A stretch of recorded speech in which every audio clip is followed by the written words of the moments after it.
देखा गया है कि वंशवाद परिवारवाद के बहुत उदाहरण है, मगर आपके परिवार से कोई और नहीं है, तो आपका इसमें क्या टेक है? प्रारंभ से वंशवाद और परिवारवाद के खिलाफ इस मामले में हम लोग की राय आज से नहीं बहुत जमाने से, लेकिन ये चीज कांग्रेस से ही जनरेट है और धीरे धीरे बिहार के देश के विभिन्न पार्टियों में इसका प्रभाव पैदा हुआ। हमको तो बिल्कुल ही सैद्धांतिक तौर पर इसके ये होना ही चाहिए कि खास परिवार होने के कारण भी उसमें नेतृत्व की क्षमता होती है, यह सही है। और अगर परिवारवादियों की संख्या है तो बिना परिवार वाले भी काफी ऊंची जगहों पर पहुंचे हैं।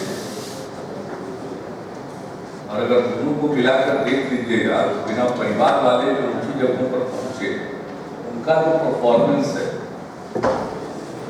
वो काफी अच्छा था और विशिष्ट था। इसलिए इस चीज को ये मानना कि भारतीय संस्कृति का अंग है या भारतीय राजनीति में भी स्वीकार्य है, जैसे सर ये पेट्रोल का दाम और डीजल का दाम अब बहुत राज्यों में जो है वो 80 को क्रॉस कर चुका है। बिहार में भी 70+ है। यूनियन पेट्रोलियम मिनिस्टर का कहना है कि अगर स्टेट्स एग्री करें तो इसको जीएसटी के अंदर लाया जाए। तो क्या आप इससे सहमत हैं? और बढ़े हुए पेट्रोल को क्या आप समझते नहीं हैं कि ये मिडिल क्लास या लोअर मिडिल क्लास के ऊपर इसका काफ़ी असर पड़ता है? आपको जो एग्रीमेंट हुआ है आपस में जीएसटी के बारे में, उसके अलग जीएसटी काउंसिल भी है और हर राज्य के प्रतिनिधि हैं। हमारे राज्य के प्रतिनिधि श्री सुशील कुमार मोदी जी हैं, वहाँ आप जानते हैं। लेकिन पेट्रोल और डीजल के दाम के फिलहाल बढ़ने से वो जीएसटी के दायरे में उसको लाया जाए, जैसे कोई मैं नहीं समझता हूँ कि कोई बहुत ही वैलिड चीज। ये जब पॉलिसी हो गई इस देश में कि वो प्रतिदिन उसका रेट डिसाइड होगा, तो कभी ऊंचा जाएगा कभी नीचा जाएगा, तो ये तो चलता रहेगा।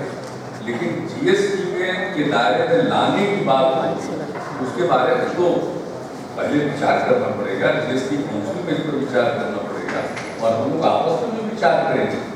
हर राज्य का अपना भी होगा, तो इस विषय पर हम लोगों ने आपस में भी बातचीत नहीं की।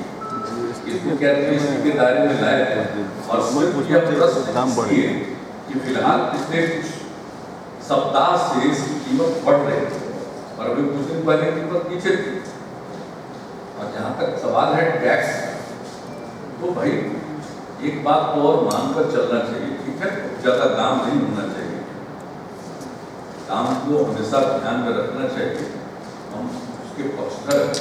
लेकिन एक बात को ध्यान रखिएगा कि कोई भी टैक्स है तो आखिर जो टैक्स से आमदनी होती है केंद्र सरकार को या राज्य सरकार, उसी के सहारे तो विकास की योजनाएं लाती है। तो सिर्फ ऐसा नहीं है, अब एक तरफ इच्छा है कि हमारी विकास की योजनाएं सब लागू हों, तो मेरी समझ से ये कोई लंबे समय तक चलने वाला प्रश्न नहीं है। ये तो ऊपर नीचे अप डाउन होता है। लेकिन फिर भी आपका जो ये प्रश्न है, अगर आप केंद्रीय पेट्रोलियम मंत्री को उद्धृत करते हुए बात रखी है, तो हम लोग पहले आपस में बात करें, आपस में बात करके तब इस पर कोई व्यू दें। और जीएसटी के दायरे के अंदर और नई चीज क्या आएगी, ये तो फिर परामर्श होगा जीएसटी काउंसिल। ये ऐसी चीज नहीं है कि आप 1 मिनट में अपनी राय और अपनी टिप्पणी दें। सर, ये धान के बदले चावल योजना के तहत जो लगभग 1500 राइस मिल हैं, उन पर जो बकाया राशि है 2011-12 से, वो लगभग 1250 करोड़ के आसपास का है, जो वो लौटा नहीं पा रहे हैं। उनको बिहार राज्य खाद्य निगम ने 100 किलो धान दिया, बदले में 67 किलो चावल देना था, जो उन्होंने दिया नहीं, और इसमें राज्य सरकार ने ही पहल करके लगभग 1196 मिलर्स के खिलाफ FIR भी दर्ज करवाया था। और पिछले हफ्ते सहकारिता मंत्री जी ने राइस मिलर एसोसिएशन के साथ बातचीत की थी। उसमें उन्होंने कहा कि सेटलमेंट पे हम लोगों को आगे बढ़ना चाहिए। तो सरकार क्या सेटलमेंट के लिए तैयार होगी? क्योंकि कई मिलर ऐसे हैं जो कह रहे हैं कि मैं दिवालिया घोषित हो जाऊंगा, इंसॉल्वेंसी कोड 2016 के तहत जो है वो आप ले लो, लेकिन हम पैसा लौटाने के स्थिति में नहीं है। तो ऐसे में सरकार के खजाने का जो 1250 करोड़ रुपया है उसको वसूलने के लिए सरकार कितना कारगर प्रयास करेगी? क्या पूरा इसमें दृढ़ है।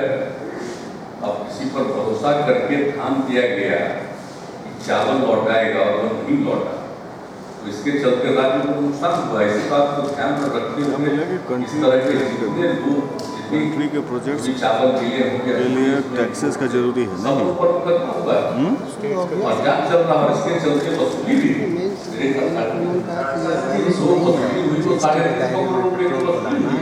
वो कितना तो अपना जो पैसा लिए हुए हैं सरकार का तहसील किया और उसका चावल नहीं दिए। सबसे पहले उनको चाहिए कि चावल लौटाएं, उसका पैसा लौटाएं। तो इन सब चीजों में देखिए ये एक ऐसी बात है कि इसको इतनी सहजता से गलती किया है। अगर गलती न किया हो और उसके ऊपर कार्रवाई हो रही है तो एक बात है, क्योंकि इन सब चीजों को प्रारंभिक जांच करने के बाद मुकदमा दर्ज हुआ और चल रहा है मुकदमा, और जो भी कार्रवाई होनी है वो कार्रवाई होनी चाहिए। लेकिन वो अब मोबाइल व्यापार कर रहे हैं, तो व्यापार के लिए जो नियम है उसको तो ध्यान में रखना चाहिए। और अगर कोई उसको ध्यान में नहीं रखता तो इस प्रवृत्ति को हम लोग थोड़ी बढ़ावा दे सकते हैं। इसके बारे में तो फिलहाल स्थिति बहुत स्पष्ट है और इसका कोई रास्ता अगर निकलता है जिसमें सरकार का लॉस हो तभी तो विचार करेंगे। सरकार का जो धन है, जो मतलब बिहार राज्य का धन, उसको सरकार नहीं, स्टेट का, तो स्टेट का जो धन है कहीं बकाया है वो वापस आए तभी हम लोग उसके बारे में कुछ भी गौर करेंगे। लेकिन बुनियादी चीज तो यही एक भरोसा करके, ट्रस्ट करके ये किया है। आप जानते हैं बिहार में तो नहीं होता, न के बराबर FCI के माध्यम से प्रोक्योरमेंट होता। ये तो हम लोगों ने अपने कार्यकाल में प्रोक्योरमेंट को बढ़ावा दिया ताकि किसानों को वाजिब कीमत मिले। और आप जानते हैं कई वर्षों तक हम लोगों ने उसमें और भी उनको अतिरिक्त भी सहायता दी, बोनस भी दिया था किसानों को बाद के दिनों में। और ये शुरू किया कि जो हमारे चीनी मिली, चावल मिला, इनको बढ़ावा देने की हम लोगों ने कोशिश की। ये साहब हमारे यहाँ क्या बिहार में इतने चावल मिल नहीं, बिहार के धान की कुटाई बिहार के बाहर होती। इसलिए हम लोगों ने अपने इंडस्ट्रियल प्रमोशन पॉलिसी के अंतर्गत चावल मिलों को बढ़ावा देने के लिए बहुत तरह की सहायता होती कि चावल मिल खुले और हमारे यहाँ जो धान का प्रोडक्शन हो रहा उसकी कुटाई यही हो जाए। तो हम लोग चाहते हैं एक तरफ हम लोग चावल मिल स्थापित लोग करें, इसके लिए सहायता कर रहे हैं, दूसरी तरफ किसानों को लाभ मिले, किसानों को जो न्यूनतम समर्थन मूल्य है वह मिले और कई वर्ष को बोनस भी दिया हमने, किसानों को लाभ मिले। तो हम लोग सब कुछ कर रहे हैं। इस बीच में अगर कोई तालमेल करेगा, कोई इस तरह की बात करे, उसे कैसे टॉलरेट किया जा सकता? इस प्रकार के अपराध को तो नहीं टॉलरेट किया जा सकता। सबसे बड़ी चीज है कि वो जो राज्य का जो नुकसान है उसकी भरपाई होनी चाहिए, वरना नुकसान करने वाले को कानून के मुताबिक उसको सामना करना पड़ेगा। जो भी कानून की के हिसाब से उनको उनके ऊपर जो कार्रवाई। सर ये बिहार का जो इसका मरौरा का जो डीजल लोकोमोटिव फैक्ट्री है उसको रेलवे स्क्रैप कर रही है, क्योंकि उसका कहना है कि अब ये अनवायबल है, हम सारा इलेक्ट्रिक से ये डीजल इंजन फैक्ट्री की कोई ज़रूरत नहीं है। नहीं, मेरे ख्याल से अभी वो बहुत ही प्राइमरी स्टेज में है। मैं खुद भी बात करूँगा रेल मंत्री जी से और इस काम को मैं देख चुका हूँ। से भी मैं बात करूँ। सबसे बड़ी बात है कि धीरे धीरे इलेक्ट्रिफिकेशन तो रेलवे में हो ही रहा है, लेकिन जितना भी आप इलेक्ट्रिफिकेशन कीजिएगा फिर भी नॉन इलेक्ट्रिफाइड रूट तो रहेंगे। इसलिए डीजल चालित तो ट्रेनें चलेंगी, डीजल इंजन की ट्रेन चलेगी। तो अभी ऐसा नहीं है कि कुछ ही वर्षों में हम पूरे अपने रेलवे नेटवर्क को इलेक्ट्रीफाई करने में कामयाब हैं। ये ऐसा चीज नहीं है कि 2 मिनट में संभव है, 2 साल में संभव है। बहुत ह्यूज नेटवर्क है रेलवे। तो वैसी परिस्थिति में, और जब हम रेल मंत्री थे तो इस बात पर काफी बहस भी चलती, इलेक्ट्रीफाई करना चाहते थे, और जो डीजल से चलता था तो उस समय यही बात हुई कि दोनों में ज्यादा कैपेसिटी के इंजन लाए जाए। तो हम लोगों ने पहले ही अपनी क्षमता को बेहतर किया, और बाद के दिनों में जो कंपनियां हैं विदेश की, उनके साथ एग्रीमेंट करके यहाँ प्लांट लगा है डीजल इंजन का और इलेक्ट्रिक इंजन का। लेकिन हमने भी आज देखा, मैं नहीं समझता हूँ कि इमीडिएट ये लागू हो जाएगा और जो डीजल इंजन हैं उनकी जरूरत नहीं रहे। हम ऐसा नहीं मानते। अभी जो हमने एक आइटम देखा है इंडियन एक्सप्रेस में ही हमने पूरा देखा है, तो हमको पढ़ने से लगता है कि बड़ा ही इनिशियल चीज पर वो एनालाइज पूरा कर चुके हैं। इतना सहज नहीं होता, इतना आसान नहीं होता। आज भी इलेक्ट्रीफाइड एरिया कम है, अनइलेक्ट्रीफाइड एरिया ज़्यादा है। तो सबको इलेक्ट्रीफाई करने में जितना समय लगेगा, तो मैं समझता हूँ कि अगर पूरा इलेक्ट्रिफिकेशन होगा भी, तो जब तक कि पूरा इलेक्ट्रिफिकेशन नहीं हो, डीजल इंजन की तो जरूरत रहेगी। और अगर एफिशिएंट डीजल इंजन बन रहा है तो एफिशिएंट डीजल इंजन बनेगा। और फिर अगर डीजल इंजन यहाँ बनता है तो अपने रेलवे को जितनी जरूरत है वो रेलवे उसका इस्तेमाल कर सकता है। लेकिन अगर एफिशिएंट डीजल इंजन यहाँ बन रहा है तो दुनिया भर में रेलवे नेटवर्क बहुत जगह पर है।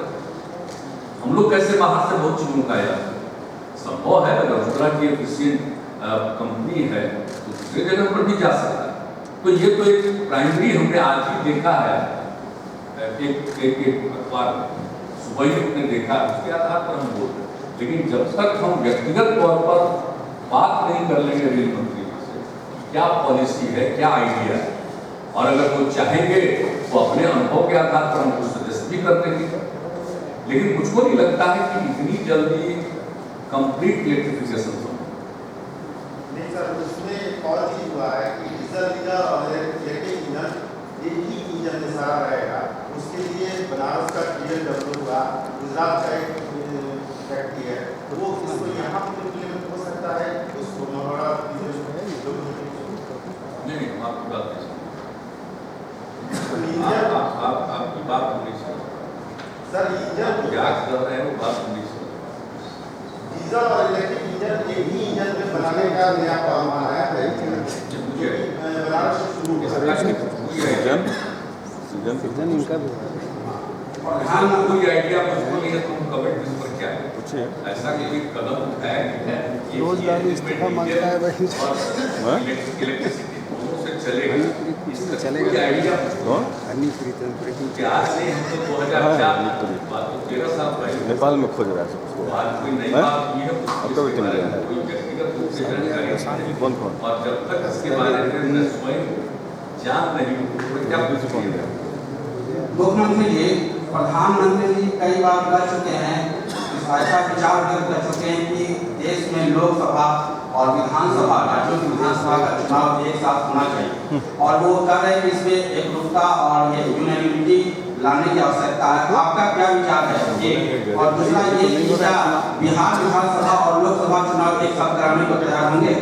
आप दूसरे में करेंगे लोगों को जैसे ही आप जोड़ते हैं ना, मुद्दा भटक जाता है।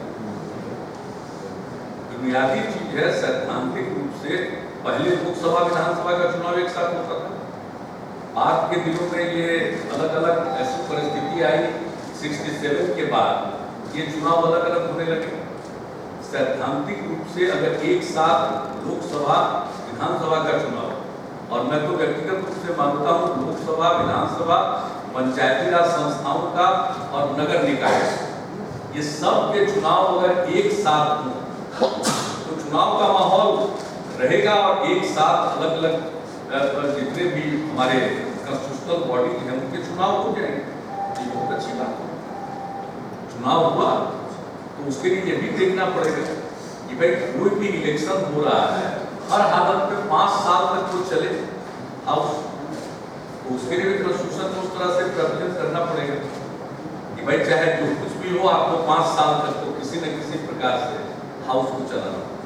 उसके साथ रिलेटेड कई मुद्दे, लेकिन जहाँ तक सैद्धांतिक रूप से प्रश्न है हम इस बात से सहमत हैं कि एक चुनाव होना चाहिए, लोकसभा विधानसभा उसके साथ अर्बन बॉडी और पंचायती राज संस्थाओं का भी चुनाव एक साथ होना चाहिए, ताकि लोग जिस जगह पर चुनाव लड़ना चाहते हैं जिसमें रुचि है एक साथ ही ऐसा माहौल बने। आज क्या हो गया, आज स्थिति यह हो गई कि साहब हर साल कोई के ऊपर चुनाव तो सबका ध्यान चुनाव पर केंद्रित रहता है, राजनीतिक दलों का भी और पॉलिटिकल मीडिया का इस पर ध्यान रहता है। मीडिया को कई हिस्सा हो गया है, कल्चरल भी है, कई तरह के एंटरटेनमेंट के भी, लेकिन जो पॉलिटिकल मीडिया है जो सबसे बड़ा शेयर है उनका भी ध्यान उसी में चला जाता है, लोगों का भी ध्यान उसी में चला जाता है। और चुनाव एक ऐसी चीज है कि चुनाव से 3-4 महीना पहले लोगों का ध्यान चुनाव की तरफ चला जाता है। अपने प्रांत और अपने देश की बात को छोड़िए, दूसरे राज्य के चुनाव में भी बहुत लोगों की रुचि हो जाती है। एक जो जनरल नॉलेज का होता है उसके पार्ट में तौर पर जनरल इंटरेस्ट की बात तो सैद्धांतिक रूप से हम लोग इसके पक्षधर हैं, लेकिन जहाँ तक सवाल है कि अगर इसके पक्ष में बोले, हमारे पार्टी के अध्यक्ष प्रदेश अध्यक्ष वशिष्ठ भाई बयान दिया, उसका इंटरप्रिटेशन हो गया कि 2019 में विधानसभा का चुनाव। ये भी तो बात ही ना हो रही, बात हो रही है कि अगर इस पर सहमति बने तो 2024 में एक साथ चुनाव करने की बात, आज की कोई बात नहीं।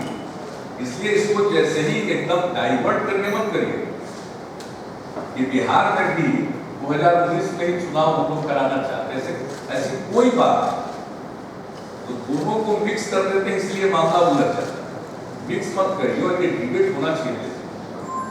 आप बताइए ना, हर दिन हम लोगों का भी चुनाव हो, अब 3.5 साल हम लोगों का पूरा होगा लोकसभा का चुनाव, लोकसभा के चुनाव का देशव्यापी मतलब, तो 3 साल के बाद 6 महीना कोई पॉलिटिकल पार्टी, अच्छा उसके 3 महीना 2 महीना पहले से मॉडल कोड में लग जाता है।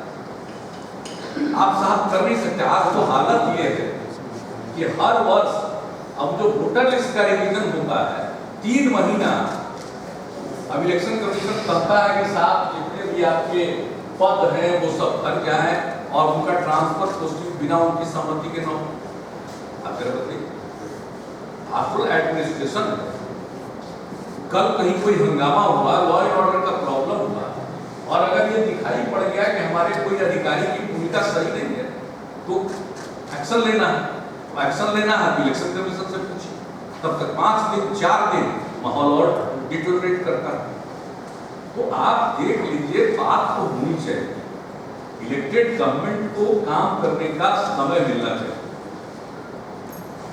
पूरा समय मिलना चाहिए, और हाउस 5 साल के लिए चुना जाए तो 5 साल उसको फंक्शन करना चाहिए। हम लोग यहाँ बहुत दिनों से 5 साल का हाउस चल रहा है, एक बार कुछ छोड़कर फरवरी में तो हाउस बैठाई फरवरी 2005, बाकी तो आप देख लीजिए तो बहुत वर्षों से 5 साल का हाउस चल।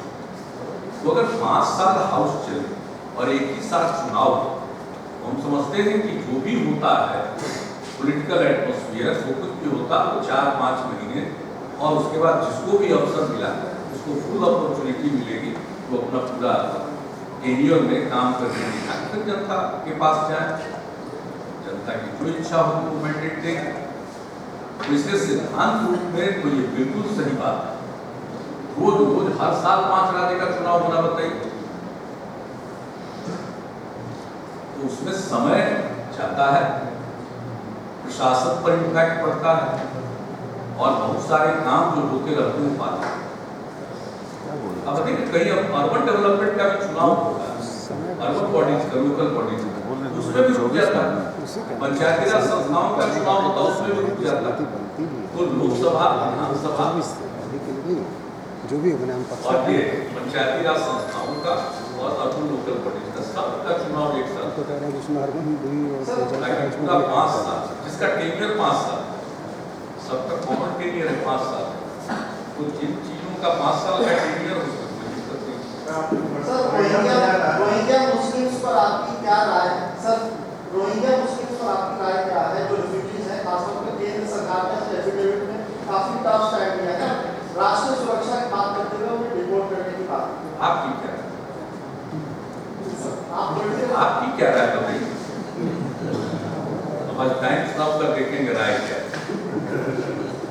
उसके बाद में राय बनाएंगे। आपकी जैसा आपने पॉलिटिकल तो बता रहे हैं पॉलिटिकल मीडिया आपको क्या है? मैं हम भी जानना चाहते हैं अपनी राय बनाने के पहले पॉलिटिकल मीडिया की भी राय जानना चाहते हैं कि आपकी क्या राय है। तो सबकी राय सुनकर के राय बने ना, वही अच्छा है। नहीं, as a president of Janata Dal United कोई तो आपका ओपिनियन होगा सर। अभी तक हम लोगों ने डिस्कस नहीं सर लेकिन आप लोग जो बताते हैं वो एक गाइड होता है ना, तो मीडिया की तो एक गाइड की तरह भूमिका भी अदा करता है, ऐसा थोड़ी। इसलिए मीडिया की भी राय क्या होनी चाहिए, तो ये सब चीजें देखनी चाहिए। वैसे जहां तक मेरा व्यक्तिगत सोच का सवाल है, हम बहुत सारे चीज इसमें हमारा एटीट्यूड तो हद तक लिबरल रहता है, इंसानियत के प्रति रहता है, लेकिन सब चीजों को तो देखना पड़ेगा क्या है, इशू क्या है। सर एक सवाल है, ये सीजन घोटाले से लेके कि काफ़ी सारा एलिगेशन लगा, वो ठीक है, वो एलिगेशन आपका अपना ये है कि आप उस पर ओपिनियन नहीं देंगे या अपना रिएक्शन नहीं देंगे, लेकिन जो आपके ईओडब्ल्यू ने जांच किया, जो जांच उन्होंने फिर हैंडओवर किया सीबीआई को, तो उस जांच में क्या फाइंडिंग्स आई, उसका कोई स्टेटस रिपोर्ट आप देंगे या नहीं देंगे? ये नहीं कह सकते कि टेक्निकली स्टेटस रिपोर्ट ये दे सकते हैं या इन्वेस्टिगेशन के दौरान या नहीं, ये मेरी जानकारी नहीं, इसको डीजीपी ही आंसर करेगा, क्योंकि इन्वेस्टिगेशन कंप्लीट पुलिस का डोमेन और इन्वेस्टिगेशन हो रहा है। शुरू में डिस्ट्रिक्ट पुलिस ने जांच किया, ईओयू ने उसको सपोर्ट किया, उसको उसकी सहायता की और वह सीबीआई को देने का निर्णय हुआ, सीबीआई ने टेक ओवर कर दिया। अब पूरी जांच सीबीआई कर रही है, जो कुछ भी डॉक्यूमेंट्स हैं और जो कुछ भी जांच जिस चरण में और जिस स्तर तक लोगों ने किया, उसकी सारी जानकारी सीबीआई को दी गई है और सीबीआई को जांच में पूरे तौर पर कहीं भी जब सीबीआई जांच कर रही है, उसको स्टेट पुलिस का कोऑपरेशन चाहिए, जो उनकी इच्छा के मुताबिक स्टेट पुलिस का कोऑपरेशन मिल रहा है। लेकिन इन्वेस्टिगेशन के दौरान किसी भी चीज के बारे में स्टेटस रिपोर्ट देना या नहीं देना, ये ऐसा कानूनी पहलू है जिसके बारे में पुलिस का डोमेन है, वही बता सकता है कि बीच में स्टेटस रिपोर्ट की जानकारी वो दे सकते हैं। अब जबकि सीबीआई जांच कर रही है, तो इसके बारे में डीजीपी और सीबीआई मिलकर डिसाइड करके ही जो बताएंगे वही हम लोगों का अधिकार नहीं। जांच एजेंसी तय करना सरकार की जिम्मेदारी, तो पुलिस कर रही थी जांच, ईओयू सहायता कर रही थी, क्योंकि बिहार पुलिस में एक ईओयू विंग बनाया गया, इकोनॉमिक ऑफेंस यूनिट। अब उसके बाद जो परिस्थिति थी, जो उसका व्यापक दायरा था, तो उसको देखते हुए राज्य सरकार ने निर्णय किया कि इसका इन्वेस्टिगेशन सीबीआई, ये राज्य सरकार जांच एजेंसी करे, अपनी एजेंसी करे या सीबीआई करे, यह निर्णय राज्य सरकार का। लेकिन जब निर्णय हो गया कि जांच जो एजेंसी कर रही है, तो न तो उसमें कोई हस्तक्षेप कर सकता और न उसके बिहाफ पर वो कुछ कर सकता, जो मेरी जानकारी। सर इसका एक इंसिडेंट था फॉर्डर स्कैम के टाइम का, जब उस समय भी एक एसआईटी और पावर कमेटी बनी थी। ये अलग बात है कि उसके अधिकांश लोग जो है जेल चले गए, चार्जशीटेड में जेल चले गए। इसी के कॉन्टेक्स्ट में मैंने पूछा था। अभी मौजूद है, टेक्निकल फॉर्मूला का उत्तर सर इनकम टैक्स का एक रिपोर्ट आया, एक सेकंड मेरा सवाल पूरा हो जाए। इनकम टैक्स का एक रिपोर्ट आया है जिसमें तेजस्वी यादव की संपत्ति जब्त की गई दिल्ली में। सुनो ठीक है आवाज़ और लोगों को सुविधा होगी। सर इनकम टैक्स का एक रिपोर्ट आया है जिसमें तेजस्वी यादव की संपत्ति जब्त की गई दिल्ली में न्यू फ्रेंड्स कॉलोनी में, और उस रिपोर्ट में दिखाया गया है कि कैसे मिडिलमैन और डीएलएफ कंपनी लालू यादव के क्लोज एड अमित कत्याल से संपर्क में थे कॉन्ट्रैक्ट को लेके, और उसके बाद कई ट्रांजैक्शंस हैं बैंक अकाउंट में तेजस्वी यादव, तेज प्रताप यादव, और अचानक से लोन को वेव ऑफ कर दिया जाता है, गाड़ियां खरीदी जाती हैं, और तमाम गड़बड़ियां पाई गई हैं कि कैसे शेल कंपनीज के थ्रू 1-1 करोड़ रुपया लिया गया और गड़बड़ियां की गई। तो ये क्या जगजाहिर करता है, क्या आप रेलवे मंत्री रहे हैं, रेलवे कॉन्ट्रैक्ट में गड़बड़ियां की गई? हम रेल मंत्री रहे हैं, इस नाते थोड़ी कोई गड़बड़ी करने वाले के बारे में क्या, जो एक बात हम जानते हैं, जो गड़बड़ करेगा वो कभी बचेगा, आज न कल वो पकड़ाएगा।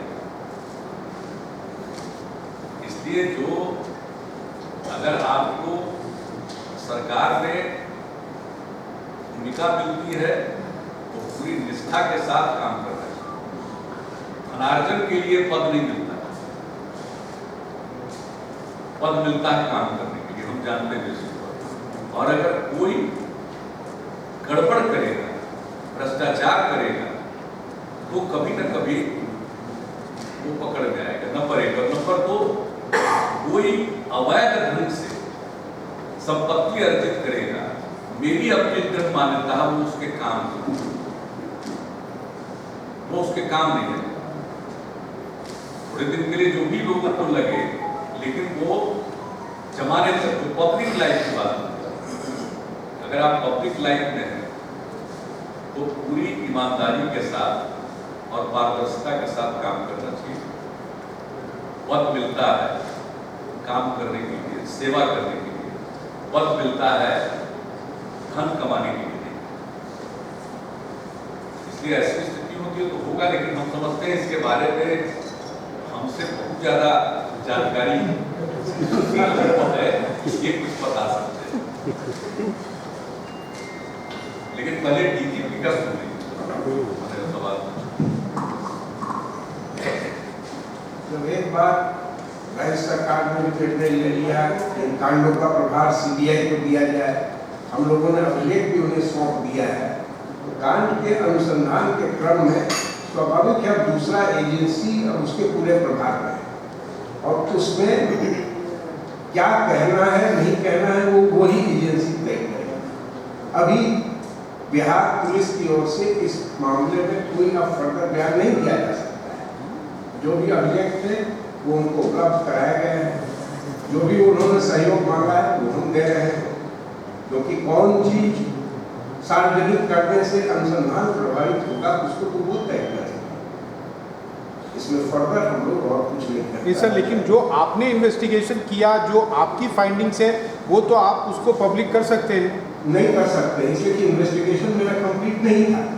इन्वेस्टिगेशन हमारा कंप्लीट कहाँ होगा, और हम अगर उसको सार्वजनिक करेंगे कि कहाँ अभियुक्त है और कितने अभियुक्त आ रहे हैं, उनको पकड़ने में कौन कौन लोग लगे हुए हैं, उससे तो बहुत सारा उसमें अनुसंधान पूरी करने में कठिनाई होती है। इसलिए ये चीज अभी हम लोग कुछ नहीं इस पर कहेंगे, क्योंकि हमारा अनुसंधान पूरा कहाँ हुआ था, वो तो शुरुआती दौर में था। 15-16 दिन में कितने FIR दर्ज, उसी दौरान इतनी तेजी से बहुत सारी बातें जो आई थी, उसके बारे में मैंने प्रेस कॉन्फ्रेंस करके ब्रीफ कर दिया था आपसे। तो अब उसके बाद फर्दर जब एक एजेंसी दूसरी एजेंसी आ गई है, तो उसमें कहना दूसरी एजेंसी के कामकाज में हस्तक्षेप करना होगा, वो उसकी गुंजाइश नहीं होगी। अच्छा, आपसे ही एक सवाल पूछना ज़्यादा सही होगा। बाबा राम रहीम की करीबी हनीप्रीत की गिरफ्तारी को लेकर कई राज्यों की पुलिस परेशान है, तो आपसे भी मौखिक तौर पर ही सही शायद हरियाणा पुलिस ने संपर्क साधा है, आग्रह किया है, तो हनीप्रीत की गिरफ्तारी के लिए बिहार पुलिस क्या कर रही है? एक चीज आप बताइए, हरियाणा पुलिस ने अगर हमसे संपर्क किया होगा एक बात मैं स्पष्ट कर देता हूँ, मुझसे किसी ने नहीं संपर्क किया है। एसएसबी एक जनरल सीमा पर निगरानी रखती है, हम लोग भी जानते हैं कि वो वांछित है। तो अगर हमारे जो लोग हैं सीमा पर वो सचेत हैं, अभियुक्त मिलेगा या मिलेगी तो उसको गिरफ्तार जरूर करके हम लोग दूसरे राज्य को सुपुर्द करेंगे। ये एक सामान्य प्रक्रिया है, इसमें और कोई बात नहीं है। नेपाल जाने की अगर गुंजाइश है तो यूपी होकर के भी जाया जाता है, तो यूपी पुलिस से कोई नहीं पूछ रहा है, केवल बिहार पुलिस से ही आप ही लोग इसके लिए विशेष रूप से व्याकुल हो गए। गौरी लंकेश वाला क्या हुआ इसके बारे में आज तक देख भी नहीं। इतने दिन हो गया मर्डर हुए, लेकिन अभी तक कुछ बात नहीं आ रही। सो उसमें एक ही चीज़ आया है कि जो कलबुर्गी का जो मर्डर हुआ था, जो उसमें पिस्टल का यूज हुआ, जो गन का, वो इसमें भी वो हम नहीं कर रहे हैं। अगर आप बताइए इस तरह की घटना बिहार में हुई होती तो क्या आज बिहार स्थिर रहता? पूरा का पूरा भूचाल आ गया होता देश में। इतनी एक दर्दनाक घटना घटी है कर्नाटक में, और आज तक उसके बारे में कोई बात इन्वेस्टिगेशन में नहीं आ पाई। इससे बड़ा फेलियर और क्या हो सकता है? चाहे जो भी उसके लिए जिम्मेवार हो, सख्त कार्रवाई होनी चाहिए कानून के अनुसार। लेकिन हम लोग भी एक नागरिक और एक महिला लेखिका पत्रकार अपने विचार को बिल्कुल निर्भीकता के साथ रखने वाली है, और उनकी हत्या हो जाए और कई सप्ताह बीत गए और अब तक कोई बात नहीं आई, और हम लोगों को बड़ा आश्चर्य होता है। हम लोगों को बड़ा आश्चर्य होता है।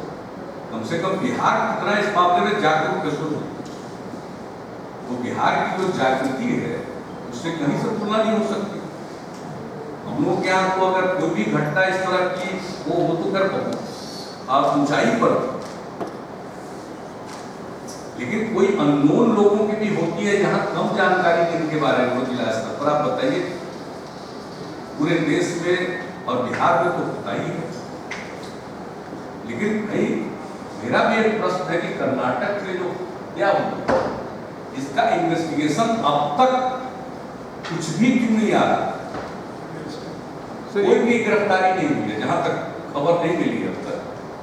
तो भाई क्या है, किस तरह का इन्वेस्टिगेशन?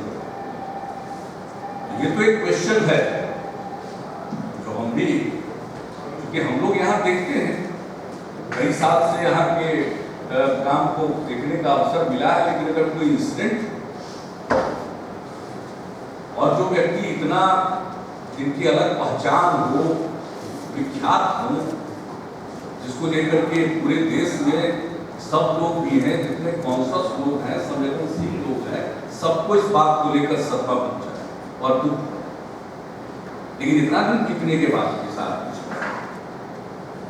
ये तो इस प्रकार तो सर दाभोलकर और पानसरे 2 मर्डर और हुए थे इसके पहले। कुछ तो बात आनी चाहिए, और जो भी इसके लिए जिम्मेवार हो उसके ऊपर सख्त कार्रवाई होनी चाहिए। चलिए, धन्यवाद।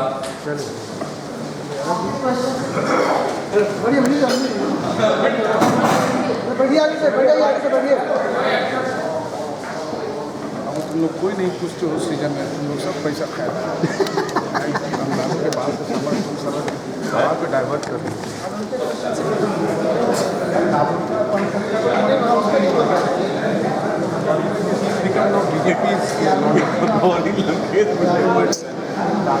पानसरे का मर्डर सॉल्व नहीं हुआ। देखिए सामने चला गया। दाभोल पानसरे का मर्डर तो महाराष्ट्र में हुआ है, दाभोलकर का मर्डर हुआ बिहार में होता तो यार, बिहार में हुआ तो था यार, तो तुम तो सरकार चला रहे थे, गवर्नमेंट कॉल अप कर दिया क्या? सीबीआई को लेकर